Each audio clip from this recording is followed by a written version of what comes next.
Hey, what's up everybody? So this video is a patch impressions video. Since my recording of this a few days ago, it took me a little while to edit, SDF has gone into general chat on Discord, and there are a couple of pinned messages that you can go and look at if you want to, talking about a patch, a hot fix by the end of this week. They are going to be adding the marketplace and likely going to do a balance pass nerfing barbarians. No offense to any of the barb mains out there, but y'all are a little too strong right now. You'll just have to deal. In the meantime, though, I hope you guys enjoy this video. There is an alternative to the marketplace. As we know, the market is going to be limited at 1,250 gold, which leaves us to have to deal with text marketplace chat for any of the larger transactions that people might want to make. For those things, though, there is an alternative solution that I think is actually pretty elegant on this website called the Crimson Market that I think you guys will enjoy. At the very end of this video, there is a few minutes worth of a chat about that and how it works. I hope you guys enjoy it. And I will see you in the next one in the meantime, and I will be live as soon as this video is live on YouTube. Thanks. Hey, what's up everybody? Good morning. My name is Onepeg. I wanted to make sure that I took the time to make a patch impressions video. So this is going to be relatively brief, but I kind of wanted to go over some of the things that I've noticed from the patch, things that I like, things that I don't, things that I think that they could improve on, you know, just general idea kind of stuff. It's been a few days. I wanted to give this a little bit of time to marinate before we kind of really got into it, just to give you guys an idea, get an idea of, you know, what the player base is kind of starting to pull now, you know, get an idea of like what meta stuff is going on, and give you my impressions now that I think I've got a pretty good grasp on, I don't know, the state of the game at the moment for this current patch. So first up, we have this Warlock change. We have this new spell with spell predation, where you can pull buffs off of people.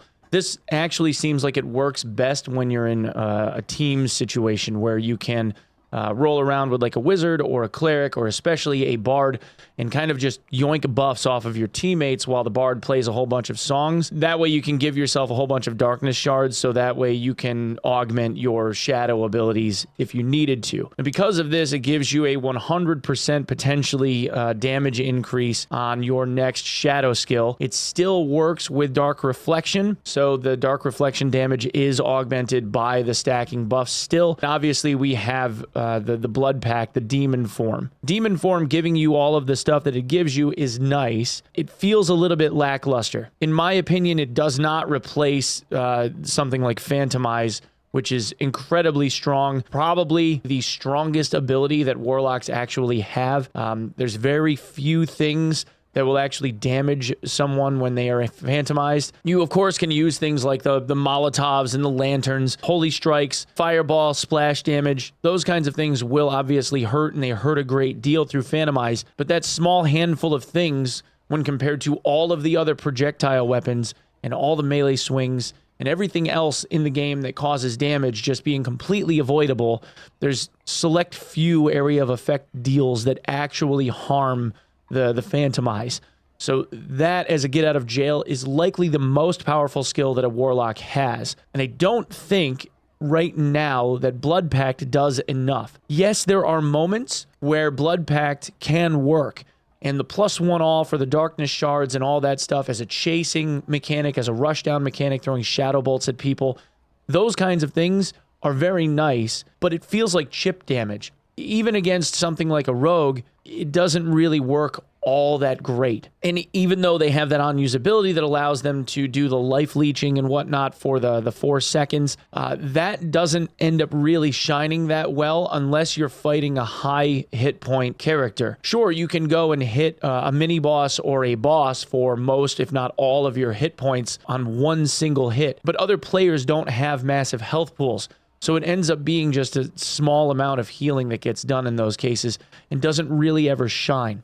I think that skills like Phantomize, especially Phantomize, even Blow of Corruption, kind of outshine the demon form, and this works more like a gimmick than anything else. And then we move on to the Barbarian, otherwise known as Uggadugga Ugdug. In the case of the Barb, and I know that I said this in the patch notes video, Barbs got buffed. And I know that people looked at certain aspects, certain abilities that did end up taking somewhat of a passive nerf. But Barbs are not nerfed. They are buffed. Iron Mace has a tendency to overbuff lesser used skills and abilities to the point of absurdity, especially when people start looking at how the mechanics work. In this case, I mean Savage Roar.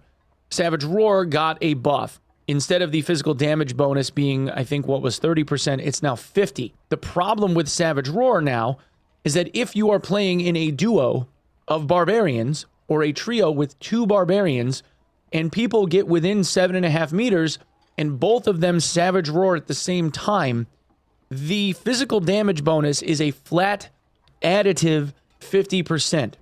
If you have 2 barbarians that reduce their physical damage bonus by 50%, the reduction in physical damage bonus effectively becomes 100%, and the person attacking them does 0 damage. Damage, not physical. Ready? I feared.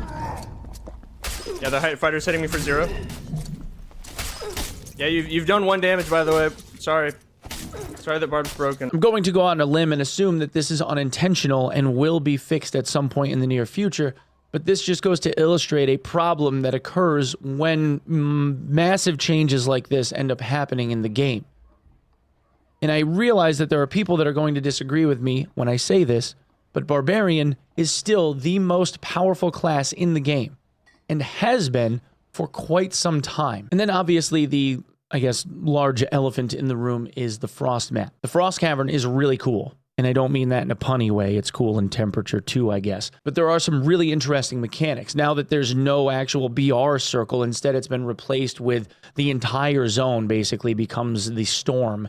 Once you get to around the, I don't know, 5 minutes remaining or so mark. From there, you end up taking a 5% decrease in movement speed and a 5% decrease in action speed. That then stacks up a second time with 2 minutes remaining on the map, where it becomes another 5% in movement speed and action speed reduction. And on the second stack, you take tick damage. So if you're a rogue, you're kind of up a creek. You also need, obviously, the ability to do a bit of self-healing if you're in that last 2 minutes while everyone scrambles for an exit. Now, there are 3 static group extractions that are available to an unlimited number of players as long as you're able to be on them when the extraction occurs. There are, on the far west side of the map and the far east side of the map, 2 rafts. And now that they've modified this a little bit, there's a trail that is drawn onto the map itself where you can see the path of the actual raft as it makes this little half moon throughout the water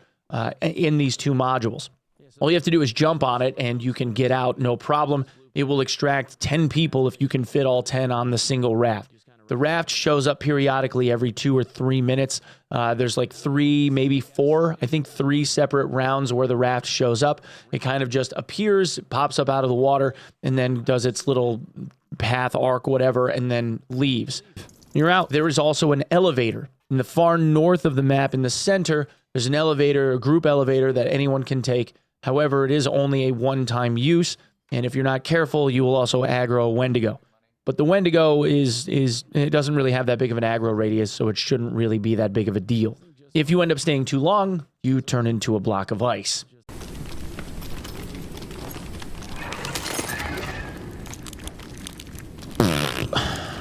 Now that's mechanically how the map works, and there are single static extracts located all over the map. There are certain places that are worse than others, but they are kind of throughout.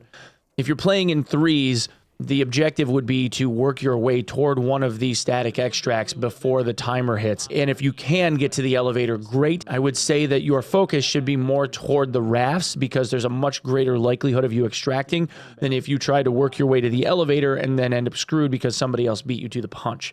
Almost all of the monsters on the map hit for a stacking frost debuff. This frost debuff slows your run speed and slows your attack speed significantly.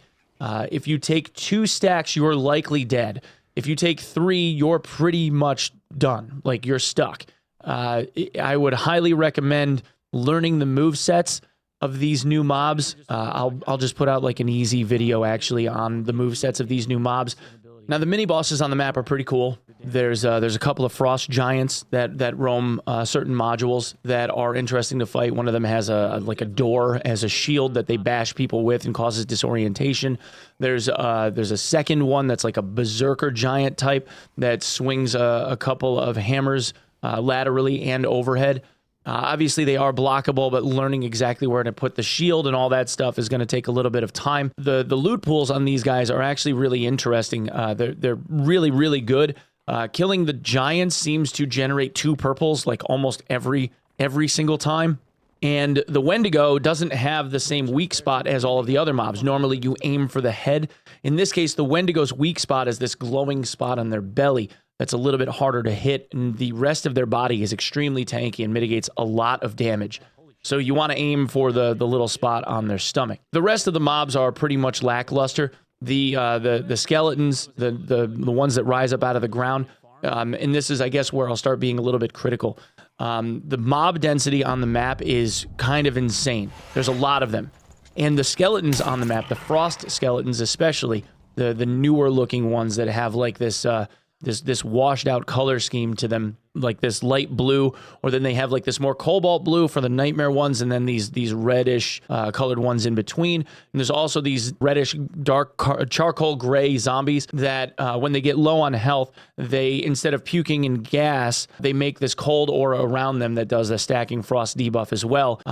All of these mobs have augmented health pools. The normal skeletons, from what I can gather, feel like they have about 20, maybe 25% more HP than the other skeleton mobs that we're normally used to seeing. And that causes an issue because the mob density being what it is, they start really stacking up. And obviously we're in the earliest days of the map, and over time, this will get easier for just about everyone. People get used to it. Goblin Caves was nigh impossible for just about everyone at the onset, and now people just rip through it like it's nothing. But this will obviously slow down how players progress through it because the mobs themselves have so much more health. They're a little bit faster, and then the frost debuff obviously stacking, slowing you down, normally people end up getting cut up into pieces. Overall, though, I do really enjoy the map. I think that the layout is very cool. I know that there's a lot of people that think that it's lackluster. I actually enjoy it, but I think that the mob density is a little bit too heavy, and the HP of the mobs is a little bit too high. But that's just my own personal take. Perhaps over the next week or so, everybody gets used to it, and it's really not that big of a deal.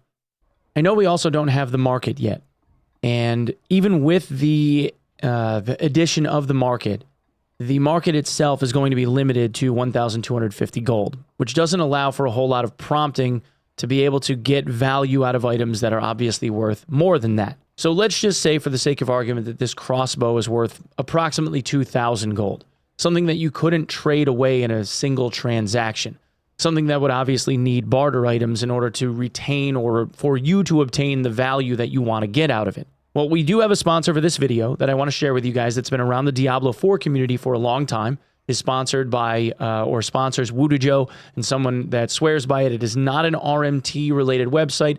It's quite literally just a listing marketplace that also comes with a Discord bot, and that is called the Crimson Market.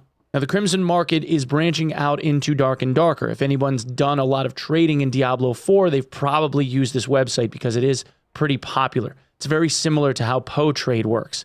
But to be able to sell something, it's actually super, super easy. There's 2 ways that you can do this. The first is by using the snipping tool. You would use Windows Shift S and then just drag across the area of the item that you want to sell, and then simply Alt-Tab over to Crimson Market, Control-V, and then list whatever it is that you want to sell the item for. Let's say in this case it would be 1,500 gold, and then hit Submit. Now it takes a second, but you'll see that the listing comes up showing the crossbow now for sale on the website.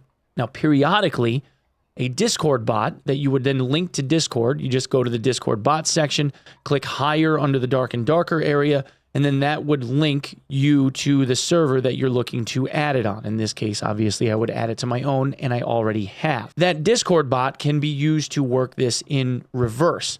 So, if what you want to do is put up an item for sale, let's say, in this case, I want to list that same crossbow. First, let me go back to the listing that I made in the Dark and Darker section and delete this.